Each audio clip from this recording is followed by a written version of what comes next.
విజయవాడలో నిర్వహించిన కాపు చైతన్య రథం సమావేశం నిర్వహించారు. కాపు సమాజంలో చైతన్యం తీసుకురావడమే లక్ష్యంగా మీటింగ్ ఏర్పాటు చేశారు. ఈ సందర్భంగా పలు కీలక రాజకీయ తీర్మానాలు ఆమోదించారు. వైసీపీ కాపు సామాజిక వర్గానికి ముఖ్యమంత్రి అభ్యర్థిని ప్రకటించాలని డిమాండ్ చేశారు.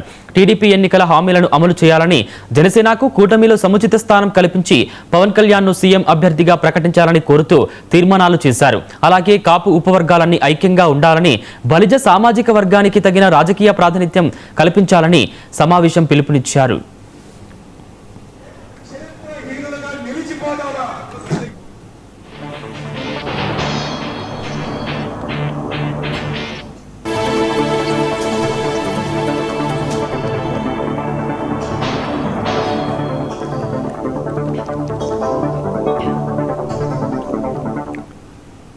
నేతలంతా కూడా ఈ సమావేశంలో ప్రధానమైన డిమాండ్ ఏదైతే కాపు బలిజ వర్గాలు స్వాతంత్రం వచ్చిన నాటి నుంచి నేటి దాకా ఆలోచన చేస్తూ ఉన్నాయో ఆ స్థాయి నాయకుడు భారతదేశంలో పవన్ కళ్యాణ్ గారు ఉన్నారు.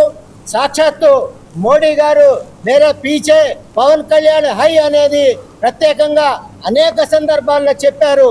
అటువంటి పవన్ కళ్యాణ్ గారికి ఆరోగ్య సమస్య వస్తే వారిని ఢిల్లీ నుంచి హైదరాబాద్ వచ్చి వారిని పరామర్శించిన నేపథ్యం కూడా ఉంది. కాపుల యొక్క ఔన్నత్యాన్ని, గౌరవాన్ని భారతదేశంలో పెంచిన ఘనత పవన్ కళ్యాణ్ గారిది. అదేవిధంగా ముఖ్యమంత్రిగా తప్పనిసరిగా రాబోయే కాలంలో పవన్ కళ్యాణ్ గారే అభ్యర్థిగా ప్రకటించాలని కూడా ఈ తీర్మానం ఆమోదించడం జరిగింది. ఈ సందర్భంగా కూటమి నాయకత్వానికి ఈ తీసుకున్న తీర్మానాల ప్రతులన్నింటినీ కూడా కూటమి నాయకత్వానికి పంపడం జరుగుతుంది.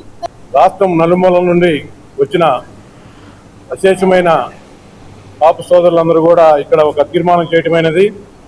మరి ఈ రోజు వరకు మాకు కాపు కార్పొరేషన్ నిధులు విడుదల చేయలేదు. తక్షణమే ఈ ప్రభుత్వం స్పందించి మరి మాకు ఇస్తామన్న 3,000 కోట్ల రూపాయలు కాపు కార్పొరేషన్ నిధులు విడుదల చేయాలని, అదేవిధంగా రాజధానిలో మాకు 20 ఎకరాలు ల్యాండ్ కాపు స్కిల్ డెవలప్మెంట్ కమ్యూనిటీ హాల్ కోసం కానీ దేనికైనా కానీ ప్రకటించాలని ప్రభుత్వం. అలాగే తమాషా ప్రకారం రేపు రాబో మున్సిపల్ ఎలక్షన్ కానీ అదేవిధంగా పంచాయతీ ఎలక్షన్లో కూడా మాకు సీట్లు కేటాయించాలని ఈ యొక్క సభా వేదిక ద్వారా మేము తెలియజేసుకుంటూ సెలవు తీసుకుంటాం. కొంతమంది అవహేళన చేస్తూ ఉన్నారో వారందరికీ సమాధానం చెప్పే విధంగా ఈరోజు ఈ కార్యక్రమాన్ని ఏర్పాటు చేసుకోవడం జరిగింది.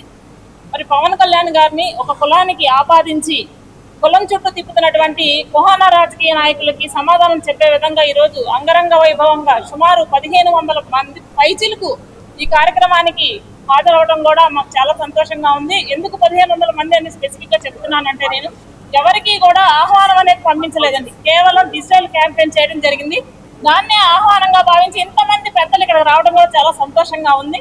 మరి రాబోయే రోజుల్లో కూడా పవన్ కళ్యాణ్ గారే మాకు దిశానిర్దేశం చేయగలిగినటువంటి నాయకుడు అని చెప్పి ప్రతి ఒక్కరూ కూడా బడుగు బలహీన వర్గాలు, బీసీ, ఎస్సీ, ఎస్టీ ఉపకులాలు అయినటువంటి ఎవరైతే ఉన్నారో వారందరూ కూడా పవన్ కళ్యాణ్ గారిని ముఖ్యమంత్రిగా చూడాలి అని చెప్పేసి, పవన్ కళ్యాణ్ గారిని మాత్రమే ఎందుకు చూడాలి అనుకుంటున్నారు అంటే, ఇప్పుడిప్పుడే కాపులలో ఐకమత్యం వస్తున్నది. అలాగే మిగిలిన సామాజిక వర్గాలతో కాపు సామాజిక వర్గం మరింత కలిసిమెలిసి ఉండడం ఇటీవల చూస్తున్నాం. అందువల్ల కాపుల్లో వస్తున్న ఐకమత్యాన్ని దెబ్బతీయడానికి, అలానే యావత్తు సమాజం కాపులను ఏవగించుకునేటట్లుగా వైసీపీ లాంటి పార్టీలు చేస్తున్న కుట్రలపై కాపులంతా అప్రమత్తమై ఉండాలని నిర్ణయించుకున్నారు. కుల చిచ్చుల కుట్రలలోనూ కాకుండా సమాజంలో ఉన్న అన్ని వర్గాలతో సోదర భావంతో కాపులు కలిసిమెలిసి అన్ని వర్గాల ప్రజలను కష్ట సుఖాల్లో పాలు పంచుకుంటూ సోదర భావంతో మెలగాలని మా కాపు చైతన్య రథం సమావేశం చర్చించి ఏకగ్రీవంగా తీర్మానించడం అయినది. చైతన్య రథం వేదికగా జరిగిన ఈ కార్యక్రమానికి వచ్చిన అందరికి కూడా స్వాగతం, ప్రత్యేక ధన్యవాదాలు తెలియజేస్తా ఉన్నాం. ప్రధానంగా చైతన్య రథం మిత్రులు ఆనాడు స్వర్గీయ వంగవీటి మోహన్ రంగా గారు, నేడు పవన్ కళ్యాణ్ గారు అనే ట్యాగ్ లైన్తో ఈ కార్యక్రమాన్ని ప్రారంభించారు. దీనికి సమాజంలో పనిచేసే సంఘ నాయకత్వం, రాజకీయాలకు అతీతంగా, పార్టీలకు అతీతంగా పనిచేసే నాయకులు అనేక మంది వచ్చారు. వారందరికీ కూడా ప్రత్యేక ధన్యవాదాలు తెలియజేస్తా ఉన్నాను.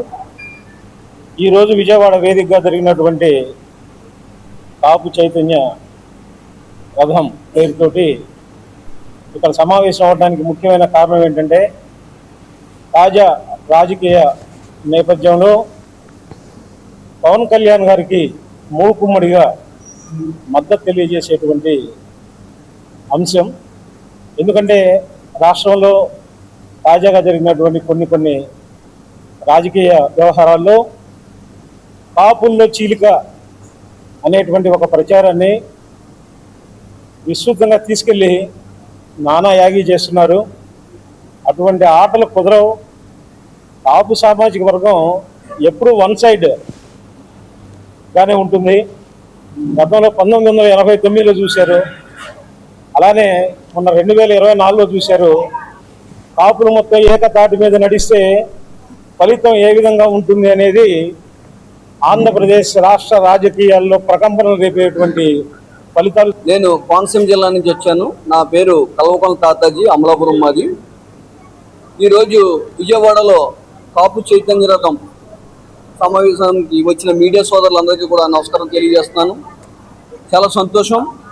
మరి ఈరోజు ఇక్కడ జరిగిన సమావేశంలో మరి కాపు సోదరులందరూ కూడా బలంగా మరి పవన్ కళ్యాణ్ గారిని ఈ రాష్ట్ర ముఖ్యమంత్రిగా చూడాలని, మరి కూటమి ప్రభుత్వంలో మాది కూడా భాగస్వామి ఉంది కాబట్టి పవన్ కళ్యాణ్ గారు తరచూ 15 సంవత్సరాలు మరి ముఖ్యమంత్రిగా చంద్రబాబు నాయుడు గారే ఉండాలి అని పవన్ కళ్యాణ్ చెప్తున్నారు.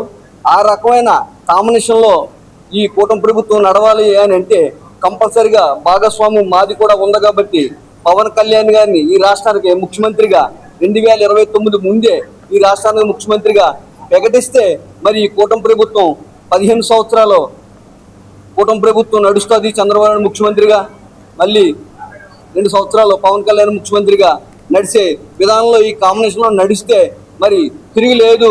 నేను ఒక ఆత్మీయ సమావేశంగా ఏర్పాటు చేయడం అనేది ఈ రోజు కార్యక్రమం కాదు. ఇది 2014 నుంచి స్టార్ట్ చేసి సేవా కార్యక్రమాలు ఎన్నో చేసుకుంటూ వచ్చి ఈరోజు విజయవాడ నడిబొడ్డున రాష్ట్ర వ్యాప్తంగా ఉన్నటువంటి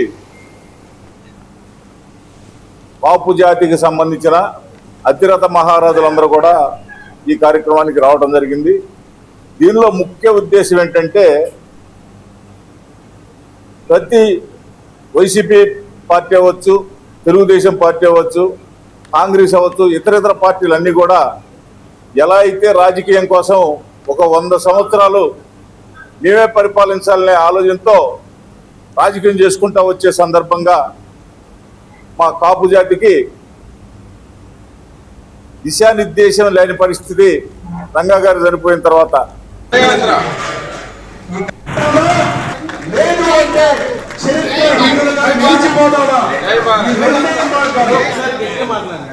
జై